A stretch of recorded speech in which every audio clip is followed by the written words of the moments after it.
somehow pulls life from dry desert soil.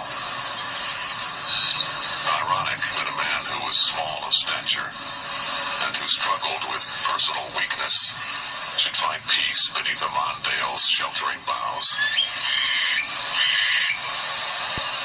This is Palm Cemetery, Las Vegas, Nevada. A simple stone marks the final resting place of the man most considered the greatest poker player who ever lived, Stu Ungar.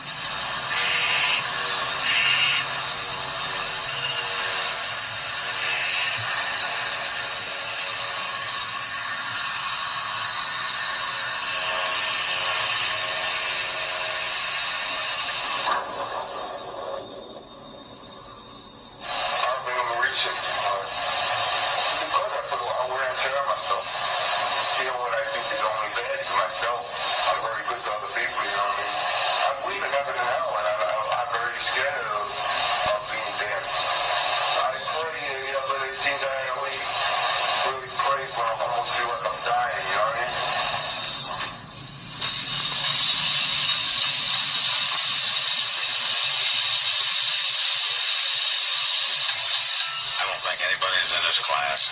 When you look at the number of major championships that this guy won in his career, it's mind-boggling. Back in the 80s, there were two events. There was Benion's World Series of Poker. There was Amarillo Slim Super Bowl of Poker. They all played them. Well, there's only one guy in the world who's ever won the main event at both the World Series and in the Super Bowl of Poker, and that was Stu Ungar. And he won them 3 times each. Only 45 when a cleaning lady found him dead in a cheap motel not far from the Vegas Strip. Well, I'm amazed that he lived as long as he did, looking back on it now, as big a cocaine user as he was the next day. Just 5'4", 110 pounds on a good day. I don't think Stu Ungar ever felt insecure or intimidated in any way by his stature. This kid may have been 5'4", but to him he thought he was 7'1" and played center for the New York Knicks. In terms of intellectual stature, in terms of stature as a gin player, as a poker player, he was a giant, and Stewie knew it. Ungar is the only person to win the World Series of Poker and the Super Bowl of Poker 3 times each. A bookmaker's son from New York's Lower East Side, he reveled in the wise guy image. Stewie was younger than I was. There was this young kid that would come into the card game, and he would just destroy everyone in the game. There was one particular game we were playing draw poker.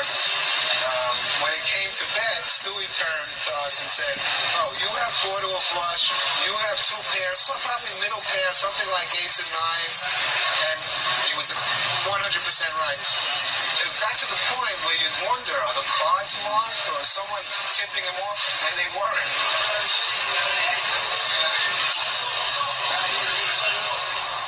Others say he was a gentle and generous soul, a good husband, a devoted dad.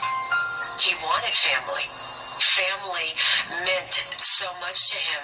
Maybe he didn't have it with his mom and his dad. That's where his softness came. Children. The very last time that I saw my dad, I just said, "Dad, you know I love you, and I'm very proud of you as my dad, and I just want you to know that." And he was like, "Oh, honey," he goes, "that means so much to me." He goes, "Because sometimes, you know, I've always thought I could have been a better dad to you, and just to hear you say that, you don't know how much that means to me." And that's the thing that I miss the most, is just those conversations and the way that we connected on that emotional level.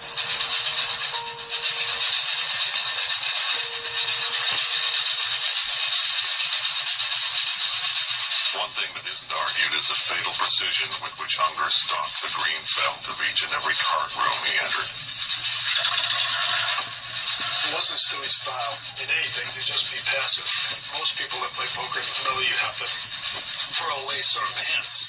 Well, Stewie made a living by playing every hand. He just seemed to put more money in when he had the best hand. Boy genius, the gambling savant, or just a troubled drug addict. He was a face of poker, and even in death, he's still the face of poker. People constantly want to hear about him and talk about him. Whether it was cards or cocaine, Stu Unger attacked his canvas with the brutal madness of Van Gogh. And when his masterpiece was finally complete, he titled it with a simple question. Who am I? Who was Stu Unger? Really?